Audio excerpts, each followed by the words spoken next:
baptisan air. Firman Tuhan berkata ada baptisan air, ada baptisan Roh Kudus, ada keselamatan jiwa. Semua itu adalah pengalaman rohani yang berbeda-beda, tidak sama. Baptisan air tidak sama dengan keselamatan jiwa. Keselamatan jiwa tidak sama pula dengan baptisan Roh Kudus. Tetapi semua itu boleh kita alami, boleh kita miliki. Itulah milik saudara, dan Tuhan menghendaki supaya saudara mengalaminya. Nah saudara, saya membacakan dalam Kisah Rasul pasal 8. Kisah Rasul pasal 8. Jadi kita melihat saudara mengenai bedanya keselamatan dengan baptisan Roh Kudus. Kisah Rasul pasal 8 kita melihat mulai ayat 4. Mereka yang tersebar itu menjelajah seluruh negeri itu sambil memberitakan Injil. Dan Filipus pergi ke suatu kota di Samaria dan memberitakan Mesias kepada orang-orang di situ. Ketika orang banyak itu mendengar pemberitaan Filipus dan melihat tanda-tanda yang diadakannya, mereka semua dengan bulat hati menerima apa yang diberitakannya itu. Sebab dari banyak orang yang kerasukan roh jahat, keluarlah roh-roh itu sambil berseru dengan suara keras. Dan banyak juga orang lumpuh dan orang yang timpang yang disembuhkan. Maka sangatlah besar sukacita dalam kota itu. Filipus pergi ke Samaria dan mereka memberitakan Yesus. Inilah gaya hidup sidang pertama. Mereka menginjil. Kemana saja mereka pergi, mereka menyaksikan Yesus. Walau mereka lagi dikejar-kejar, mereka menyaksikan Tuhan Yesus. Demikian Filipus pergi ke Samaria dan memberitakan Mesias kepada orang-orang di situ. Walau mereka bukan orang Yahudi, tetapi Filipus memberitakan tentang Tuhan Yesus.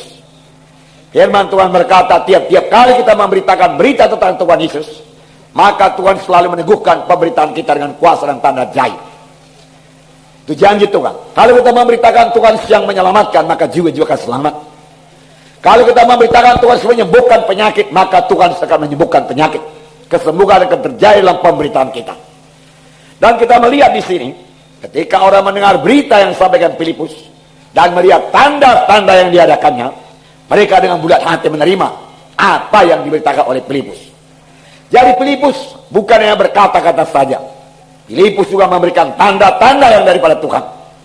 Firman Tuhan berkata, kerajaan sorga bukanlah hal makan minum, tetapi damai sejahtera. Firman Tuhan berkata, kerajaan sorga bukan berdasar pada perkataan, tapi atas kuasa. Dan kerajaan sorga berkuasa. Firman Tuhan berkuasa. Oleh sebab itu dalam pemberitaan Filipus terlihatan tanda-tanda, mujizat-mujizat. Karena Tuhan Yesus yang kita sembah, Tuhan Yesus yang penuh dengan tanda ajaib, tanda mujizat. Dia ajaib adanya, ajaibnya belum berubah. Jadi kita melihat lagi, sebab dari banyak orang yang kerasukan roh jahat, keluarlah roh-roh itu dengan suara keras, dan orang lumpuh, orang timpang disembuhkan. Sangat besar sukacita dalam kota itu. Dengan kata lain, sudah banyak orang-orang Samaria diselamatkan. Mereka menerima Tuhan sebagai Tuhan dan Juru Selamat mereka. Tetapi ini belum selesai. Itu adalah satu permulaan yang baik. Memang keselamatan adalah hal yang paling baik. Kemudian dalam ayat 14, mari saya bacakan lagi kepada saudara. Ayat 14. Ketika rasul-rasul di Yerusalem mendengar bahwa tanah Samaria telah menerima firman Allah, mereka mengutus Petrus dan Yohanes ke situ. Setibanya di situ, kedua rasul itu berdoa supaya orang-orang di Samaria beroleh Roh Kudus. Untuk apakah mereka berdoa? Supaya orang Samaria beroleh Roh Kudus. Bukankah mereka sudah selamat? Karena berkata, benar.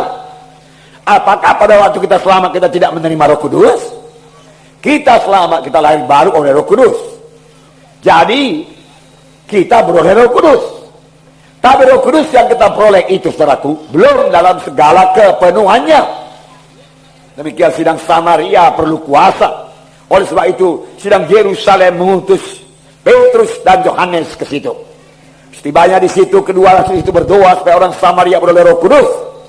Sebab Roh Kudus belum turun di atas seorang pun di antara mereka, karena mereka hanya dibaptis dalam nama Tuhan Yesus. Jadi mereka sudah dibaptis dalam nama Yesus. Mereka sudah dibaptis di dalam nama Yesus. Tetapi mereka belum dibaptis dengan Roh Kudus. Mereka sudah selamat. Mereka sudah sembuh, mengalami mujizat Tuhan. Kemudian mereka dibaptis dalam baptisan air. Tetapi mereka belum dibaptis dalam baptisan Roh Kudus. Ayat 17 berkata, apakah diperlu oleh Rasul itu? Kemudian keduanya menompangkan tangan di atas mereka, lalu mereka menerima Roh Kudus. Kedua mereka menompangkan tangan ke atas orang-orang Samaria, lalu mereka menerima Roh Kudus.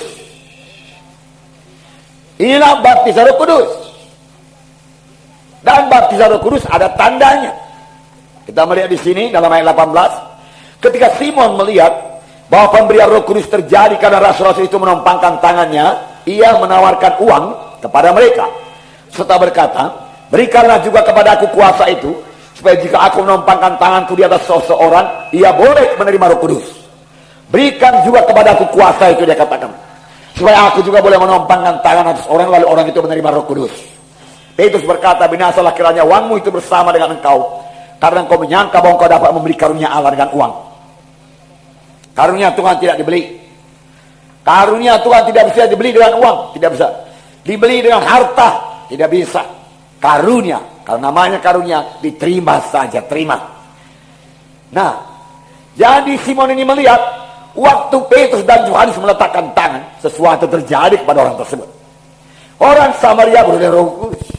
Dia kepingin beroleh kuasa seperti itu, dan dia mau memberikan uang banyak supaya dia beroleh kuasa, supaya kepada siapa yang dia tumpangkan tangan, orang itu juga beroleh Roh Kudus. Tetapi jalan Tuhan bukan demikian. Dari cerita ini kita melihat bahwasanya orang Samaria mula-mula selamat. Mereka mula-mula mendengar berita tentang Yesus, berita-berita tentang Mesias. Kemudian mereka memberi diri mereka dibaptis. Kemudian Petrus dan Yohanes datang dan menompangkan tangan ke atas mereka, dan mereka beroleh Roh Kudus. Amin, saudara. Rindukah saudara beroleh baptisan Roh Kudus? Haleluya, puji Tuhan. Haleluya.